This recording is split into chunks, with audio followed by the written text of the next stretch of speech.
Hey folks, Pat here from DNS, and this Madison area fishing report is current as of September 27th.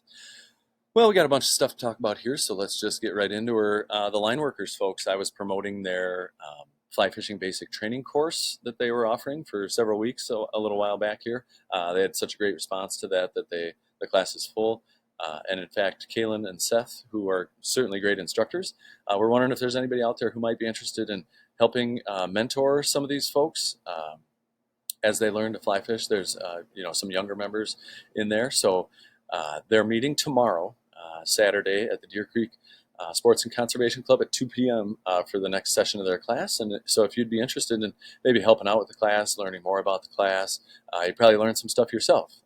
And here again, I mean, you don't have to be a master angler or anything. These are beginners, so any help that somebody could offer, I'm sure would be appreciated. So check them out. You can check them out here on the website, deercreeksportsconservation.com. There's the fly fishing tab, and then there's some contact info there if you have some more questions. But yeah, they're great folks doing great stuff, teaching folks how to fly fish. So yeah, if you're interested, give them a look. It is the middle of September, so end of September pretty much here. So you know what that means. The fish are swimming up the Milwaukee River, and the trib's over there, but the Ozaukee County Fishway camera is on pretty much all the time here at the shop. And so for those of you that don't know, this is a camera that they have installed just off the Milwaukee River at the dam at Thiensville. So Thiensville, just north of Milwaukee. But they have the river here. The Milwaukee River flows north. There aren't any fish up here that I've seen, at least on the camera. But what happens is that they get to this dam where they can't get up. So they built this fish passage that they can swim up. And then there's a camera, I think it's somewhere up here, where you can watch the fish swim past. So yeah, it runs 24/7. It's a live feed on YouTube, and it's pretty cool. I've only seen a couple smallmouths and a couple small bluegills go through, but once the salmon get up there, it's pretty cool to watch them come through. So just wanted to let you know about that. And yeah, it's just kind of a cool thing. If you're bored at work, just keep it on the computer in the background there. Also, the DNR has opened the Root River Steelhead facility. They are collecting fish there and collecting eggs where they fertilize the eggs, and it's a cool spot. It is open to the public-ish. They do tours and stuff like that. I haven't seen a schedule for any of that, but it is in Lincoln Park in Racine. So yeah, you can drive over there. It's on the Root River in Lincoln Park. It is, like I said, it's open to the public-ish. They have like a viewing window where you can watch the fish like swim up and like swim by as they're being collected, and they do tours. Like I said, no schedule on that yet. I'll try to keep you posted. But anyway, that means the fish are up, and we'll have lots to talk about a little bit here later in the report. Otherwise, as far as shop news goes, nothing really going on as far as posters on the thing. The folks up at Troy Garden have their Harvest Festival next weekend, but nothing as far as conservation stuff goes. I did mention, we have the beaver dams up, the limited edition ones. Been selling quite a few of them. You'd be surprised for it being, 80 degrees most days. But Beaver Dam is also releasing these Bush Light branded products here, and Bush Light is very popular with a lot of folks. But if you like Bush Light and you like ice fishing, or you know somebody that likes both those things, swing in and get these. I don't know how long they're going to be around for. I got a bunch of Bush Light hole covers, and then these Bush Light ice fishing combos, which it's kind of a silly thing, but if you know somebody that really likes Bush Light, they're going to really like this rod and reel combo. So yeah, swing in and check these out. I got a few up on the rack right now, and I tried to order some more, but there aren't any guarantees that I'll be getting those. So yeah, swing by and check them out if you want. Our fly fishing department, I made a post about this earlier in the week, is coming together and is pretty much there. I just got a couple small holes to fill, but was really excited to have these Montana Fly Company whiting 100 packs in. So if you tie any kind of like mayflies or dry flies or anything like that, these 100 packs are clutch. So swing in and check these out. And yeah, real excited to have that fly tying department up and running here as we approach fly tying season. I guess that pretty much does it for the announcements. As far as the report goes, lots of rain came through last Saturday into Sunday, with the Madison area seeing a solid 3 inches, but as much as 5 inches in some areas. The ground was very dry, so a lot of that water got soaked up. And any rivers and streams that came up from the rain are back down to normal levels now.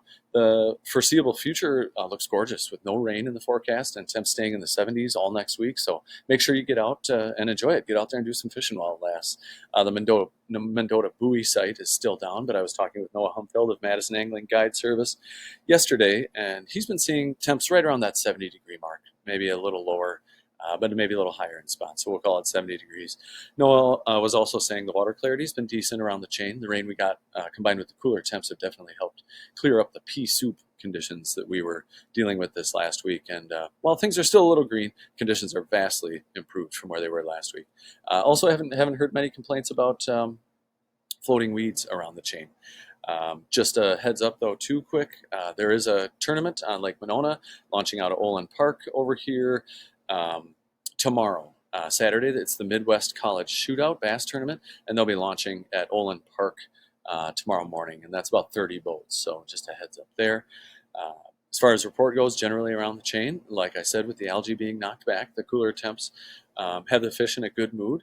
Generally speaking, the weed lines are getting a little more difficult to find these days, but they're still the best place to start looking for fish. Bluegill action around town continues to be good, with lots of gills being found in 10 feet of water and less now that weeds are starting to die back. Look for those fish right in the weeds. If you can find a weed pocket, even better. There's still lots of gills suspended out over deep water, although they seem to be migrating shallower these days. We'll talk about that later.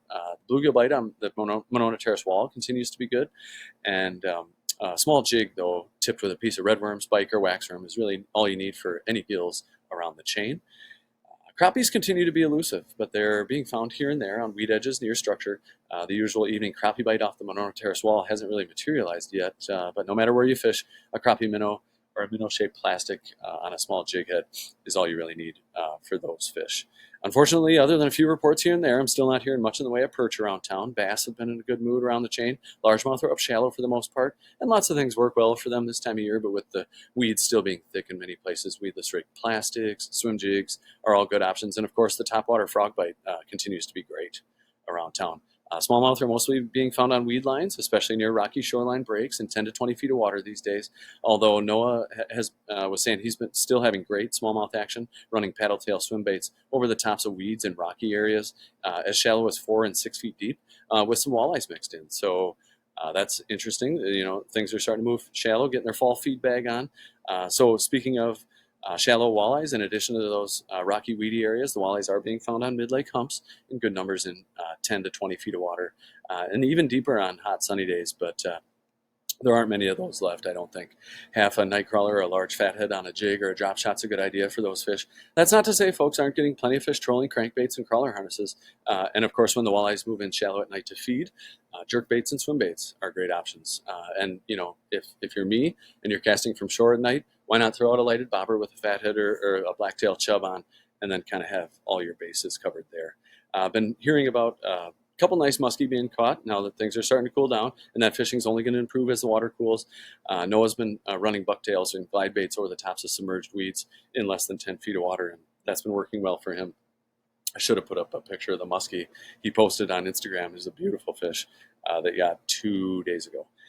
Anyway, pike around the chain are plentiful, and we'll grab just about anything. And area rivers and streams came up a bit after that heavy rain we got, but they came down quickly and are running at their average seasonal levels for this time of year. A little more detail we'll get into here. Up to Cherokee, still a weedy mess up there, but I was just driving by again the other day, and the weeds continue to come down, so there's some pockets where you could run frogs and topwater stuff through. And yeah, the bass action and pike action up there is always good, really. If you got a small watercraft, you can launch here at the School Road launch and go up and down the channel here and find some more weed-free fishing. The 113 bridge, the cats have moved on out into the main lake. You never know where you're going to find those fish out there. But this 113 bridge area is always a pretty safe bet for a nice mixed bag of fish. Walleyes, white bass, pike, panfish. You never really know what you'll find down there. Or, like I said, or a big cat. But yes, I guess since we're talking about big cats, I've been hearing them all over the chain. You can find them trolling for walleyes. You can find them fishing for bluegills in Marshall Park. A lot of the action I've been hearing about for those fish has been coming off the Warner Park breakwall and the Tenney Park breakwall. Otherwise, as far as other species goes, a lot of bluegills around. The bluegill fishing's been good, kind of saving the day because the perch fishing has sucked lately. But look for those fish in weeds, starting to move in even shallower, getting tight into the weeds. If you can find a weed edge, that's great. If you can find pockets in weeds, even better. Um, but I'm also hearing about gills showing up on mid-lake humps, so like Dunn's Bar, Second Point, Brearley bars, and they love it out there in the fall. I'm not sure why, but yeah, good fish out there. Smallmouth, like I said, if you can find a shoreline break and you can find some weeds in a rocky area, you're likely going to find fish. You can fish slip bobbers or jig or drop shot a crawler. You can, like Noah said, run paddle tails over the tops of submerged weeds. And there's a lot of them out there, and they're active. They got their fall feed bag on, and the walleyes are in there too, up shallow. So really, any rocky areas, which there's plenty of around Mendota, have been producing good fish. Um, Otherwise, the night bite I've been hearing about for walleyes along the University shoreline's been pretty good over here to Tenney Park, and yeah, a nice mixed bag of fish coming off Tenney Park too, and of course lots of pike out there, and they also have their fall feed bag on. So fall is just such an awesome time to be out fishing. The fishing below the Tenney Park locks and dam has been hit or miss lately, but still been hearing about some nice fish coming out of the river, mostly at night. Good walleye bite in there. Um, out on Monona, kind of the same deal. The weeds are starting to die off. Gills are starting to move in shallower, right in the weeds. I'd look at 10 feet or less if you're looking for gills. But the bluegills that are suspended out over the deep water are still out there. It just sounds like they're starting to move in shallow. So instead of looking over like the 70 feet of water over here, you're going to want to look maybe in like 30 feet of water, 40 feet of water. But they're still 10 feet down, and they're just starting to creep in on all the shallow stuff. And it won't be long before they start to pack into Monona Bay here when things start to really cool down. Speaking of Monona Bay and that area, the Monona Terrace Walls had a great bluegill bite during the day. And like I said in the intro, the crappie bite just hasn't materialized there yet. Usually this time of year when the sun starts to set, they turn on over here and it's just thick with them. But it's been slow over there for them. I am hearing about some crappies being picked up here and there. More on Mendota, actually. Decent crappie bite size-wise. Lake Winger is still pretty weedy over there, but if you can get through the weeds, a lot of small panfish to keep a young person busy, and nice largemouth bass population in there, and muskies, of course, too. Speaking of muskies, been hearing about some nice fish coming off Lake Monona. Like I said, Noah had a big muskie on Instagram the other day, and yeah, he was saying bucktails and glide baits over the tops of submerged weeds is where it's at. Been hearing about some good panfish action down here in Turville and Squaw, or Weechawak Bay down there has been good. Moving down the chain, Upper Mud over here at the dredge hole. Also, a lot of fish in there right now. If you can fish the weed line of the dredge hole, or you got fish suspended over over the deeper water in the dredge hole, might find some crappies over there. Maybe some perch down on the bottom. I know you'll find them over there in the winter. Lake Wabisa, largemouth bass in the north end and the south end. Been hearing about great bluegill action up in the weeds, 10 feet or less. Even one guy was saying he was getting them off docks. Been hearing about, haven't heard much in the way of muskies down there, but I know there's a good population. But walleyes over here in kind of the Babcock Park area down near Bible Camp. There's nice breaks over there, and if you can find just outside of weed line, that's where you're going to want to be. Lake Kiganza, good bluegill action happening down there. And these are nice gills down there. I do encourage folks to use practice catch and release. If you're getting those fish over 9 inches, let's let them go. I mean, especially down here, it's not a big lake. There's not a lot of them, and but they're a special fish. So anyway, the southeast end of the lake has been producing. I've been hearing about fish up here near Fish Camp County Park, and a few walleyes being picked up along the Kiganza State Park on weed lines and rocky areas down there. Lake Koshkonong. The water came down there, after they had high water all spring. And I was talking with Brian Huser, who owns Bait Box on the Rock over here in Fort, and he was saying they just can't get back on the walleyes. They don't know where they went since the water's come down. It's been a tough bite. There are white bass, sheepshead, and a few crappies here and there. Plenty if you're into that. Otherwise, a nice mixed bag of fish at the Indian Ford and Jefferson dams. And when I say mixed bag, I'm talking white bass. I heard about some crappie and some flathead catfish. There's always, every year I hear about a few nice ones that come out of there. I haven't heard much out of Beaver Dam lately, but I imagine the catfish are still going off up there. Devil's Lake, I haven't heard anything the last couple of weeks, but I imagine the trout, when it starts to cool down here, the brown trout will definitely start to move in shallow, which is always an exciting time. Fun to go up there and cast for those fish. The Wisconsin River did come up a little bit with that rain we got, but it's come right back down and is pretty much at normal seasonal levels, which means low water. And if you're looking for fish, all you got to do is really find deeper water. So you're talking backsides of sandbars, corners where the current pushes in, and any structure. If you got some wood down, fish that for sure. And I'm talking mostly smallmouth out there, but pike and muskies as well. And for deeper holes, you might find some walleyes, but the dams are where it's at for on the river for the most part. Sturgeon season is still open until, is it the 30th is Monday at midnight. So if you want to get into that, get out there, toss some huge gobs of crawlers on the bottom, and mostly at the dams or deeper holes and find some fish. Lake Wisconsin has a good smallmouth bite going on up there. I hear about rocky shorelines being good. Otherwise, shallow bays also have been a good panfish bite, and lots of those if you can find some structure. And that's pretty much the deal for all the dams and flowages up the river. So dams, nice mixed bag, a lot of white bass I'm hearing about, sturgeon too, flowages, trolling for walleyes, getting a lot of white bass and sheep's head in 5 to 20 feet of water near shoreline breaks, and yeah, it's it's fall. Let's get out there and enjoy the fishing. Oh, it skipped right over the Mississippi River. Mississippi River wing dams have been hot, and rocky shorelines for panfish, weed lines for perch if you can find some.